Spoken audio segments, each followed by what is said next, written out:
네, 오늘 우리가 함께 볼 말씀은 시편 104편 1절부터 18절까지 함께 보시겠습니다. 시편 104편 1절부터 18절 말씀입니다. 다 찾으신 줄 알고 한 절씩 교독하겠습니다. 내 영혼아 여호와를 송축하라. 여호와 나의 하나님이여, 주는 심히 위대하시며 존귀와 권위로 옷 입으셨나이다.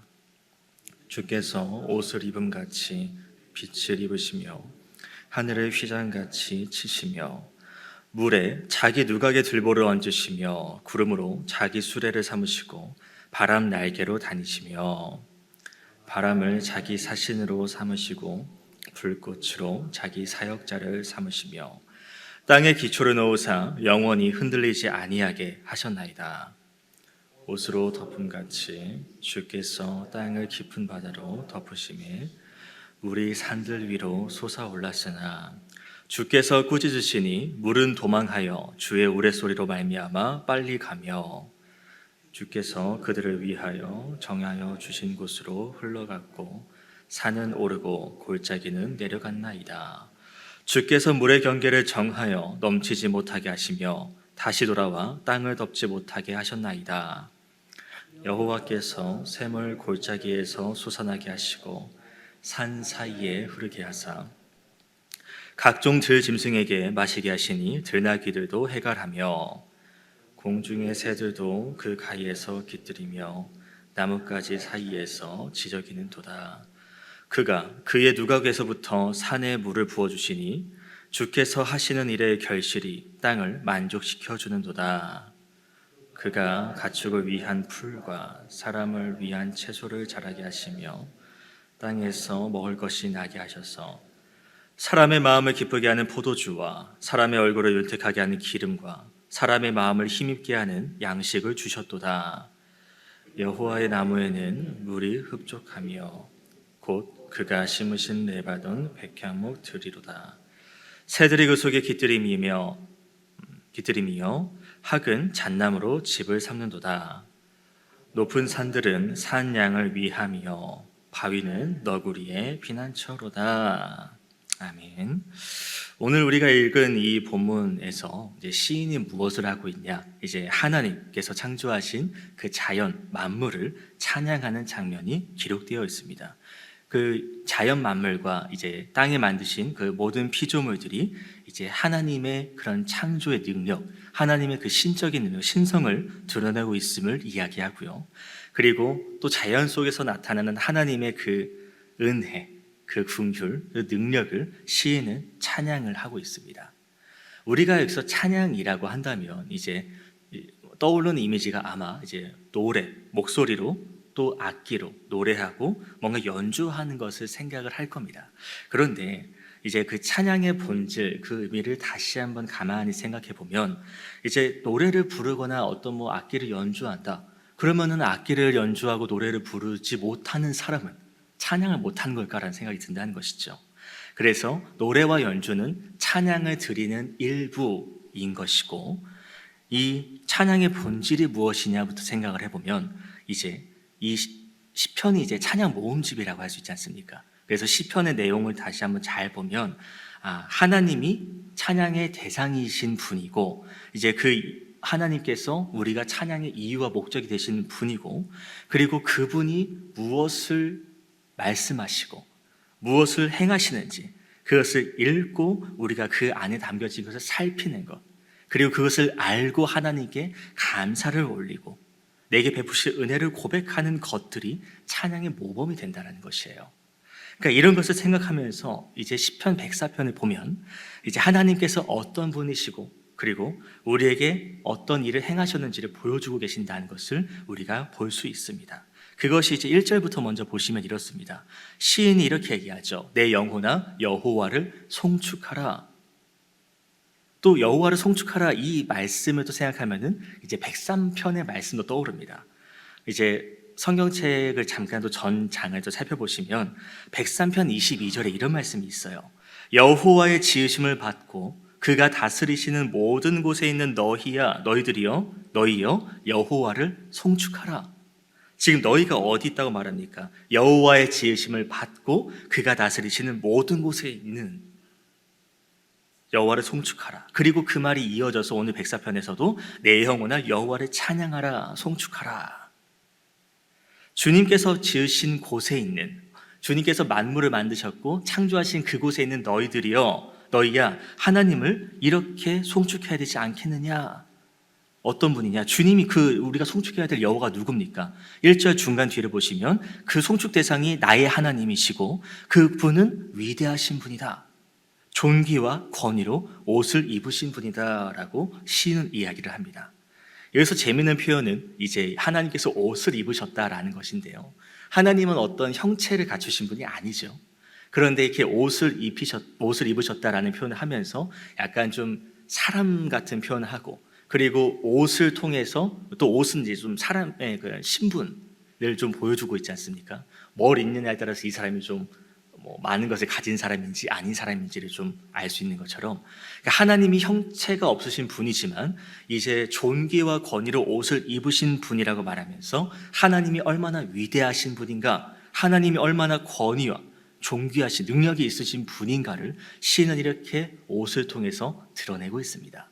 그리고 이제 2절부터 4절까지를 또 보시면은 이제 하나님께서 이제 빛으로 옷을 입으셨다 이렇게 얘기하고 있는데요. 또 쭉쭉 읽어보시면 뭔가 또 창조에 대한 이야기가 문득 떠오릅니다. 이제 창세기 1장에 대한 내용이 나오는데요. 창세기에 보시면 하나님께서 이르시되 빛이 있으라 라고 말씀하시죠. 그리고 여기 2절에서도 하나님이 빛으로 옷을 입으셨다. 뭔가 하나씩 매치가 되기 시작합니다. 그리고 잠깐 신약에서 이제 요한복음 1장 말씀도 떠올려 보시면 이렇습니다.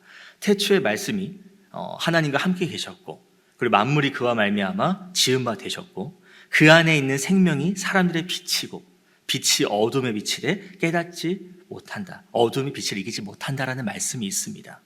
그러니까 하나님께서 빛을 만드시면서 빛을 있으라고 말씀하시면서 어둠을 물러나게 하셨고요. 그리고 하나님이 빛으로 옷을 입으셨다라는 표현은 이 하나님은 어둠이 감히 대적할 수 없는 그 누구보다도 절대적인 분이시라는 것, 그것을 다시 한번 생각하게 합니다. 그래서 2절도 중간 이유를 보시면 하늘을 휘장같이 치셨다라고 말씀하시고요. 그 3절에서도 물이 자기 누각에 들보를 얹으시며 구름으로 자기 수레를 삼으시고 바람 날개로 다니신다. 그러니까 이런 표현은 이제 창세기도 1장에서 낮과 밤을 나누시고 물 가운데 궁창이 있게 하시고요. 그리고 궁창의 물과 아래물로 나누게 하시고, 그리고 3절의 그 누각이라는 것이 이제 집의 그 다락방 같은 높은 곳에 있는 방을 말하는데요. 여기서는 이제 하늘 위에 있는 하나님의 집, 그러니까 높은 곳에 계신 하나님을 이제 표현하는 장면입니다. 그래서 이제 시인이 하나님께서 통치하시는 그 영역이 이게 좀 이렇게 조그만 아담한 것이 아니라 그 궁창 위에 하늘 높이에 있는 이제 그 천상, 가장 높은 곳에 있는 그 영역에서 하나님께서 통치를 하시는 분이고, 그러니까 그 높은 분께서 창조하시고 다스리시니까 바람이고 구름이고 그런 자연 현상들도 주께서 말씀하신 대로 흘러가게 되는, 그러니까 창조주 앞에서 자연 만물이 다 순종하고 그 말씀대로 흘러가는 것을 이야기하는 장면이죠. 그러니까 이 피조물이 있는 이 세계에 하나님의 주권과 위엄이 드러나는, 그것을 노래하는 장면이 2절, 3절, 4절에서도 기록되어 있다는 것입니다. 그렇게 이제 하늘 위에 계신 하나님을 바라봤다면 이제 5절부터는 땅에 대한 이야기가 시작을 하거든요. 이제 시선을 땅으로 옮겨서 이제 뭐라고 기록되어 있습니까? 5절을 보시면은 이제 땅에 기초를 놓으사 영원히 흔들리지 아니하게 하셨나이다 라고 되어 있는데, 또 이 말씀을 조금 쉬운 성경으로 보면 이렇습니다. 땅의 기초를 든든히 놓으셔서 땅이 영원히 흔들리지 않게 하셨다.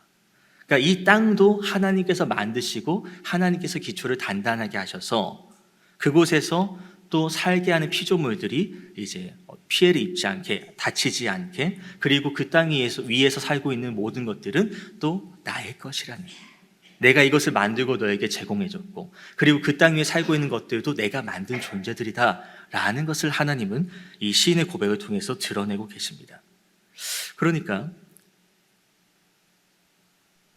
이 말씀도 가만히 보면 땅을 만드신 것을 우리가 창세기 1장도 보면 어떻습니까? 이게 그 땅에 이제 그냥 원래 물이 있었는데 하나님께서 그 물을 한 곳으로 모이게 하셨고 묻히 드러나게 하셨다고 말씀하셨잖아요.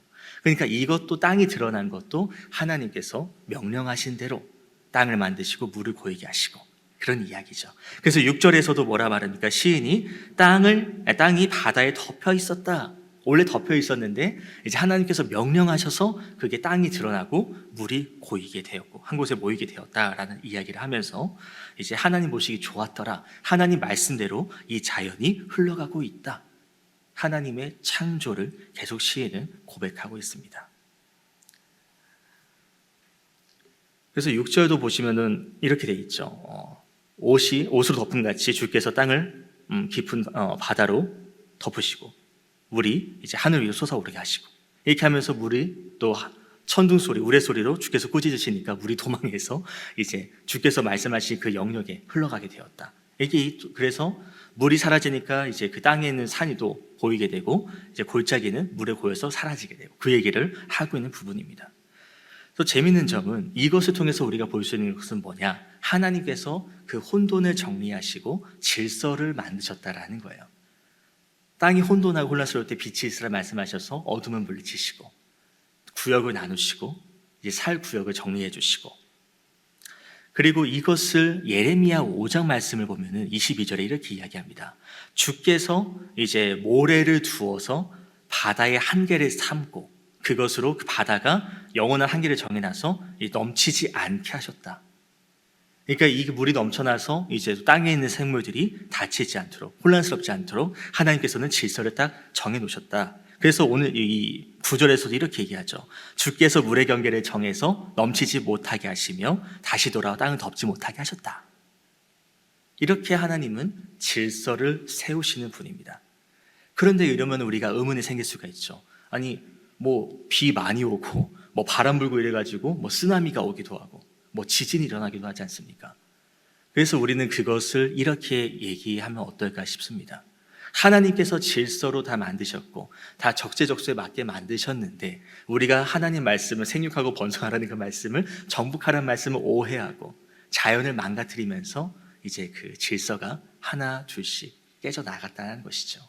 그 질서가 깨져버리니까 어떻습니까? 그 빈 공간을 그 질서를 바로 세우지 못하게 되니까 흔들리고 무너지게 되는.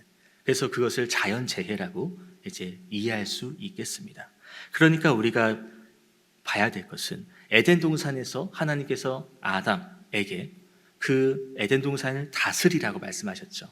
너 멋대로 너 권력 내가 너한테 다스릴 권력을 주었으니 그 권력대로 네 하고 싶은 대로 해라가 아니라 하나님께서 만드신 그 피조물을 잘 관리하고 다스리고 하나님의 질서를 잘 유지하라라는 말씀으로 주신 거거든요. 근데 그 질서대로 해야 되는데 그걸 못하니까 이제 그 자연이 깨지고 무너지고. 그래서 우리도 봐야 될 것은 지금 내가 이 땅 가운데 살아가면서 하나님께서 만드신 그 질서를 잘 유지하고 살아가고 있는가? 청지기로서 맡겨주신 그 역할을 나는 얼마나 잘 수행하고 있는가를 한 번쯤은 돌이켜봤으면 좋겠습니다.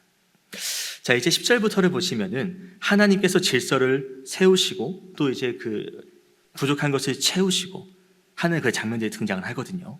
이 10절부터 18절까지는 이 시편 104편의 이제 중심이 되는 부분이고 그 내용을 보면 이렇습니다. 이제 하나님께서 창조 넷째 날 이후에 이제 생물들과 사람 돌보시는 장면들이 등장을 하는데요. 자, 먼저 10절부터를 보시면은 10절부터 12절까지는 이제 땅에서 솟아나는 이제 물에 대한 이야기가 등장을 합니다. 샘을 골짜기에서 솟아나게 하시고 산 사이에 흐르게 하셨다라고 되어 있는데요. 이제 앞서 땅과 물이 이제 나뉘어졌다고 말씀드렸습니다. 땅이 참 재밌는 거는 그렇죠. 물을 이제 흡수해서 이제 식물들이 자랄 수 있게 수분을 충분히 끌어당기기도 하고요. 그리고 이제 땅은 보통 물을 흡수하니까 근데도 신기하게 이제 어떤 뭐 콘크리트나 이런 걸로 만든 것도 아닌데 뭔가 저수지나 물이 고일 수 있는 환경을 만들어서 그 물이 마르지도 않고 그 충분히 보관해 줄 수 있는 이렇게 땅에서 만약 땅이 물을 흡수하지 못하고 물을 머금지 못하고 물을 보관하지 못한다면 그 땅에서 살아가는 식물 그리고 동물, 인간들도 과연 잘 살 수 있을까라는 것이에요. 그 물이 고였지 않으면 이제 우리는 수분 부족으로 죽을 수밖에 없다는 것입니다. 근데 하나님께서는 땅에서 샘물이 솟아나게 하셔서 땅의 수분이 충분하게 하시고 또 그 물이 흐르게 하시면서 물이 부족하지 않게 하시고 그래서 들짐승이나 들나귀나 그리고 인간들도 목마르지 않게 살아갈 수 있게 하나님께서는 또 그런 질서들을 만들어 주셨다라는 것이에요. 정말 생명수가 나오게 하셨다라는 것이죠. 그러니까 이런 것을 보면은 특별히 누군가 관리하지 않고 우리가 어떤 수로를 만들고 어떤 댐을 만들어서 물을 보관하고 그렇지 않아도 하나님께서는 정말 자연스럽게 매끄럽게 흘러가도록 다 질서로 만들어 주셨다라는 것이에요. 그러니까 어떤 짐승들, 공중에 나는 새들도 뭔가 누군가 돌봐주고 하는 것도 아닌데 하나님께서 다 돌봐주시는, 입히지도 한 것도 아닌데도 하나님께서 다 먹이시고 재워주시고 채워주시는, 그러니까 이런 것을 볼 때도 질서의 하나님을 볼 수가 있고요, 그리고 생명의 하나님을 볼 수가 있다는 겁니다. 하나님께서는 우리를 심판하시고 징계하시고 징벌하시는 하나님이실 때도 있지만 그것보다 더 큰 것은 사람을 살리시는 분이고 생명을 살리시는 분이다, 질서를 지키게 하시는 분이다 라는 겁니다. 그래서 13절부터 15절도 보시면 비에 대한 이야기가 나오는데요. 우리가 또 많은 말씀을 봐왔듯이 이른 비와 늦은 비를 기억하실 겁니다. 그 가나안 땅에 비가 내리지 않으면, 젖과 꿀이 흐르는 땅이라고 하지만 비가 내리지 않으면 참 힘든 땅입니다. 근데 하나님께서는 그 비를 내리게 하시면서 곡식, 식물들이 자라게 하시고 짐승들이 목마르지 않게 하시는, 그것 또한 하나님의 은혜죠. 하나님의 사랑의 표현이라는 겁니다. 그렇게 비를 내리게 하시고 땅에서 먹을 것이 나게 하시고, 그리고 또 15절에 보시면 사람의 마음을 기쁘게 하는 포도주라고 되어 있는데요. 포도주는요, 우리가 지금 생각하는 그런 술이라는 개념보다는 기쁨을 표현하는, 기쁨을 상징하는 그런 표현입니다. 그래서 하나님께서 사람에게 포도주를 주셨다. 아니, 하나님이 사람을 취하게, 그런 말이 아니라 우리에게 기쁨을 주시는 분, 그러니까 우리의 기쁨의 근원이 하나님, 우리에게 제공해 주시는, 우리의 필요를 채워주시는 분이 하나님이시기 때문에 우리가 슬퍼할 일이 없다. 우리 필요를 다 채워주시니까. 그래서 하나님께 감사의 기쁨을 올리게 된다라는 이야기인 것이고요.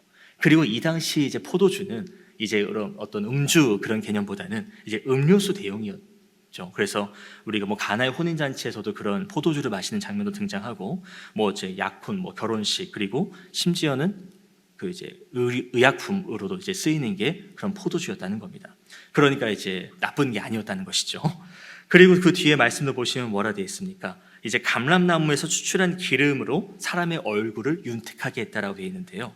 이 기름은 향수로도 쓰였고, 그리고 그 땅이 좀 건조하고 덥지 않습니까? 그러면 피부가 좀 갈라지고 좀 따끔따끔하고, 그러니까 이 기름을 통해서 피부를 좀 매끄럽게 윤택하게, 수분이 증발하지 않게 또 하나님께서 그렇게 베풀어 주셨다라는 것이에요.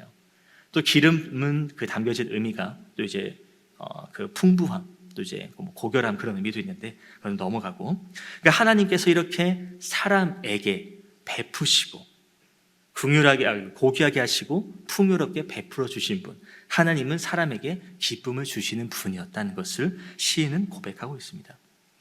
그러니까 이렇게 말씀들을 계속 보면은 하나님은 참 우리에게 그냥 주시는 분이에요. 창조하시고 비를 내리시고 풍족하게 하시고 식물을 자라게 하셔서 또 목마르지 않게 하시고, 이런 것들을 보면 우리가 오해할 수 있는 것은 그겁니다. 내가 노력해서, 내가 농작해서, 아까도 그 몇 절입니까?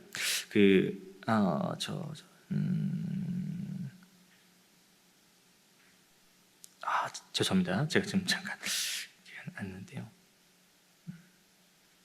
14절을 보시면 이렇게 돼 있죠. 사람을 위한 채소를 자라게 하셨다라는 말씀이 있는데요.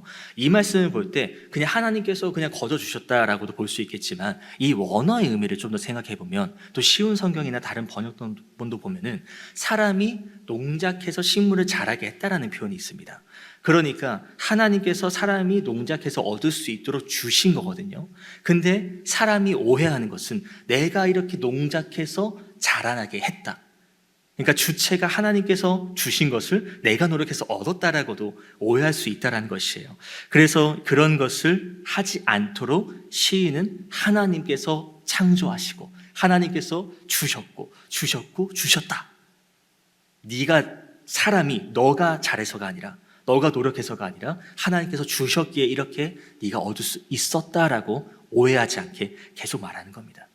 그래서 16절, 17절, 18절도 이제 그 백향목으로 그 나무들에게 비를 충분하게 주시는 것, 그리고 나무들을 통해서 그 새들이 이제 집을 지을 수 있다라는 것, 그리고 높은 산에 살고 있는 동물인 뭐 사냥, 뭐 너구리, 그도 안전하게 살 수 있게 한다는 그런 것들도 하나님께서 창조주로서 이제 만든 피조물들에게 이제 제공하시고 베푸시고 채워주시고 먹이시고 입히시고 그 모든 것을 하시는, 정말 채워주시는 창조주이신 분이다.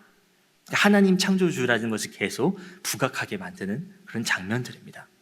그러니까 하나님께서 이렇게 우리에게 선물로 주시는 이 세상, 이 땅이 더러운 게 아니고 지저분한 게 아니고 참으로 아름다운 것들, 하나님께서 주신 것이기에 당연히 기쁜 것들이다. 그러니까 우리가 그런 것들을 보면서 한번 생각해 봐야 될 것은 이런 겁니다. 하나님은 우리에게 우리의 그런 필요를 채우시는 분입니다. 그렇게 우리가 그 채워주시는 하나님의 은혜를 감사하면서 하나님께 감사하면서 나아가야 합니다. 그리고 그 에덴 동산에서 아담에게 하신 것처럼 그 피조물들을 내가 이렇게 채우고 입히고 먹이고 하는데 그 질서를, 그 체험을 깨트리는 행위를 누가 하고 있는가를 생각해 봐야 된다는 것이죠. 하나님께서는 우리에게 질서와 체험을 보여주셨고 우리에게도, 우리 인간에게도 그렇게 하셨는데, 근데 내 인간만 생각하겠다고 채우겠다고 다른 것들을 파괴하는 행동을 하는 것은 누구인가? 그러면 그것을, 그 모습을 하나님께서는 기쁨으로 보실까? 아니면 다른 모습으로 보실까? 그렇게 우리가 오늘 말씀 보면서 창조의 하나님, 질서의 하나님, 체험의 하나님을 다시 한번 생각하시고, 그리고 그 하나님께서 내게 주신 은혜가 나만 누리고 있는 것은 아닌지, 그 질서를, 그 체험을 나는 어떻게 또 누군가에게 어떻게 나눠주고 있는가? 하나님의 뜻대로 이 세상을 살아가고 있는가? 이 세상을 하나님 나라답게 내가 잘 다스리고 있는가를 한번 생각해 봤으면 좋겠습니다. 말씀을 묵상하시면서 오늘 다시 한번 생각해 보는 그런 시간을 갖도록 하겠습니다.